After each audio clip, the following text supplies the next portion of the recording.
Hey guys, Rufus and Doofus here. Just happen to have to do some business up here at a Flying J in St. Augustine, and pretty busy place. A lot of RVs. As I suspected, there would be a ton of them here because they do allow overnight parking for RVs. And as you can see, just from where I'm standing, there's quite a few. I'll take a peek over this way. And this is about 10 o'clock in the morning in the Flying J in St. Augustine, Florida.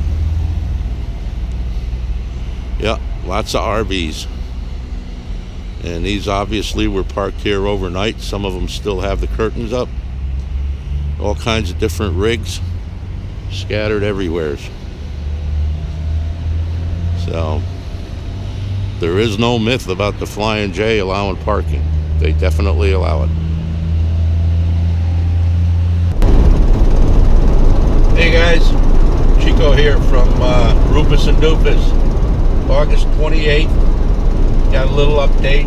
Today I took a road trip up to St. Augustine, Florida. By the way, it's 2014.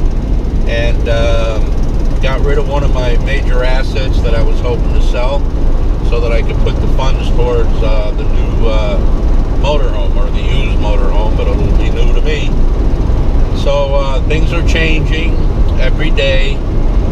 Still in the process of trying to get rid of things, but this was a major item that had to go. A few items left, including the Harley, which will take some time. But you know what they say, one inch at a time. How do you eat an elephant? One bite at a time. So that's what I'm trying to do. It's a beautiful day. You're probably wondering where Rufus is. I had to leave Rufus home today because it's about 85 degrees out, and I didn't know exactly how we were going to do this transaction. Once I got there, we met the folks that bought the item. So I didn't want to leave him in a car for an extended period of time by himself. And he's a puppy. He's not quite used to being in the car yet. He's good, but he's not great. So thought it was best to leave him home, and I'm heading back now. I left at 7 o'clock this morning. It's 11:30, so I'm making good time. Everything is going real well. But the big news here was that I was able to liquidate that asset, put some funds in my pocket, and now we can really seriously look at some RV coaches. As a matter of fact, on the way up here, I noticed that there's a place called Camping World. It's a large distributor, I think, of RVs and also camping equipment and such. And I said, well, if I have time, I'm going to stop in on the way back home. Obviously, I have some time, so I'm going to stop there. Just want to see if they have any RVs. They probably do. If I can, I'm not going to buy from a dealer. I just think I can get a better deal from a private seller. Hopefully someone who's either, not on the road anymore for whatever reason. Maybe they got old, or maybe their spouse died, or for whatever reason. I don't want to wish any harm on anybody. Absolutely not. But, if it's out there, why not take advantage of something like that rather than go to a dealer who, by the way, from what I gather, looking at online and talking to people, some folks put their RVs up for sale. They try and sell them on their own. They don't get a bite right away. They get nervous, and the dealer goes in and lowballs them, takes it off their hands for cash, and then turns around and marks it up, a couple of $3,000 or more, or 5 or 6 or whatever.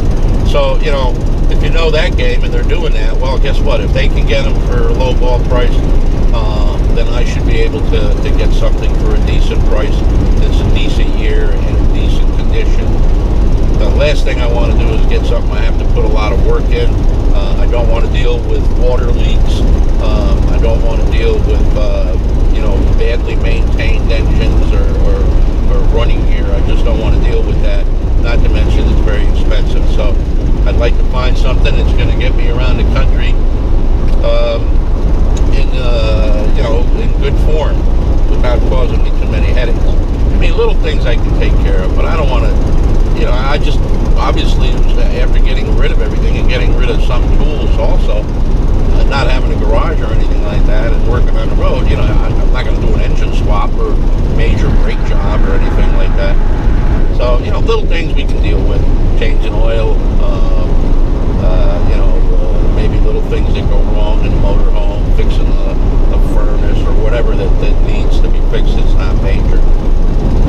where I stand right now. But things are getting very serious as far as looking for a motor home.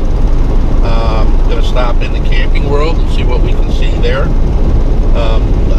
Where I was the Flying J. I took just a little clip there before those folks got there, and that was a very popular Flying J. And there was a lot of RVs in the parking lot that had obviously been there overnight. I mean, there was rigs there that were, 100 grand, and there was rigs there that were nowhere near that. So they don't seem to discriminate. And obviously, when you stay there, there's something, place to eat.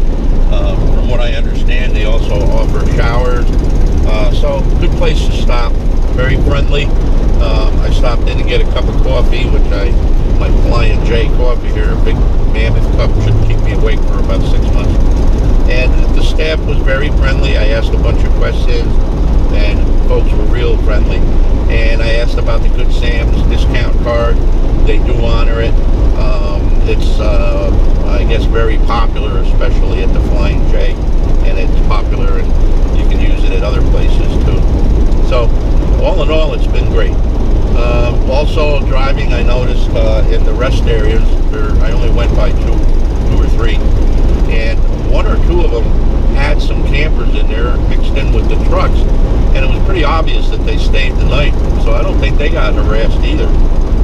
And I think that while I'm making my trip, those are great places to take advantage of, especially the Flying J. Gonna need fuel anyway, so might as well time it so that when you need fuel, you stop at a Flying J, call it a day, have a bite to eat, play with the dog a little bit, let Rufus go out and wander, sniff all the grass, and take a little poop here and there.